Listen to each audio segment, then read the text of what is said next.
वाहेगुरु जी का खालसा, वाहेगुरु जी की फतेह। दोस्तों, हम आज एक ऐसी दुनिया में रह रहे हैं जहां कम्युनिटीज़ के बीच में नफ़रत और द्वेष फैलाने की बहुत कोशिश की जा रही है। धर्म के नाम पर लोगों के बीच में दरारें डाली जा रही हैं और एक नकली प्रोपेगेंडा के द्वारा आम इंसान को सच से वाकिफ होने से रोका जा रहा है।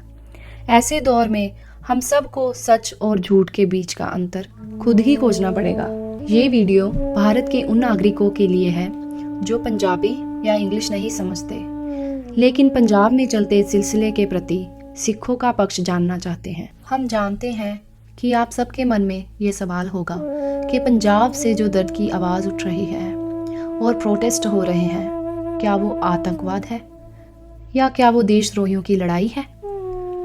भारतीय मीडिया आपको ये विश्वास दिलाने की पूरी कोशिश कर रही है कि सिख कौम भारत के खिलाफ है, पर दोस्तों, सच ये है कि सिख कौम की लड़ाई किसी देश, सरकार या धर्म से नहीं, बल्कि नाइंसाफ़ी से है।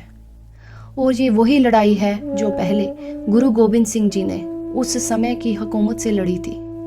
खालसे का धर्म ही न्याय फैलाना है। पंजाब से उठी हुई आवाज़ आतंकवाद की आवाज़ नहीं, बल्कि पंजाब के कुछ बहुत अहम मुद्दों की आवाज़ है।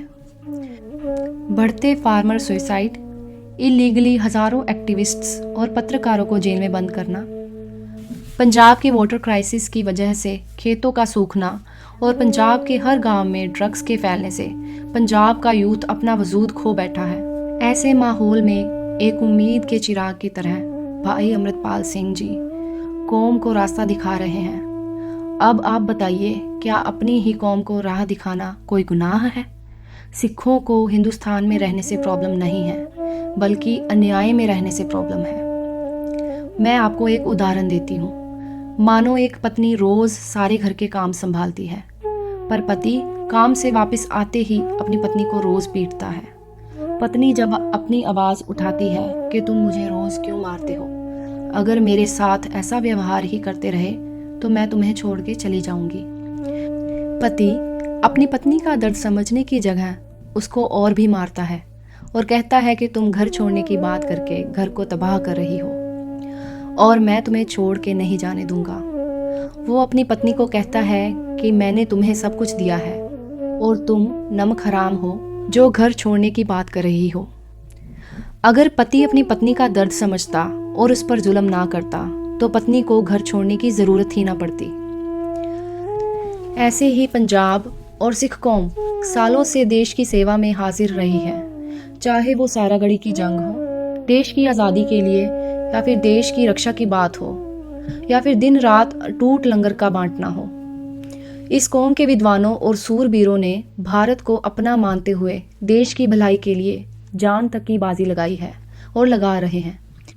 पर आज जब पंजाब अपने लिए आवाज़ उठा रहा है तो उनकी मुश्किलें जानने, समझने और सुलझाने की जगह सरकार उनकी आवाज़ को बंद कर रही है। बैठकर बात करना या उनकी मुश्किलों को सुनना तो दूर की बात है, शरेआम हजारों आवाज़ उठाने वालों को उनके परिवारों से जुदा किया जा रहा है और सोशल मीडिया बैन्स लगाए जा रहे हैं। क्या किसी भी सभ्य देश का माइनॉरिटीज़ के साथ ऐसा व्यवहार करना ठीक है? जैसे आप उस घर की हालत को देखकर शायद उस पत्नी को घर छोड़ देने की सलाह देते, उसी तरह हमारी कौम भी एक दुविधा से गुजर रही है।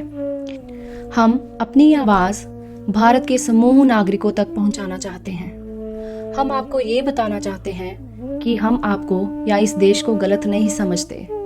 हम गलत समझते हैं तो केवल उस हुकूमत को जो विद्रोह की आवाज़ को दबाती है, उस हुकूमत को जो मीडिया को खरीदती है, जो नागरिकों से सच छुपाती है और आपसी भाईचारे में दरार डालती है। अंत में हमारा निवेदन आप सबसे हाथ जोड़कर ये है कि कृपया किसी भी कम्युनिटी के प्रति नफरत ना फैलाएं, सच के लिए अपनी आवाज़ उठाएं और अपने मन में दया और धर्म यानी कि कंपैशन और राइटियसनेस रखते हुए हर कदम उठाएं।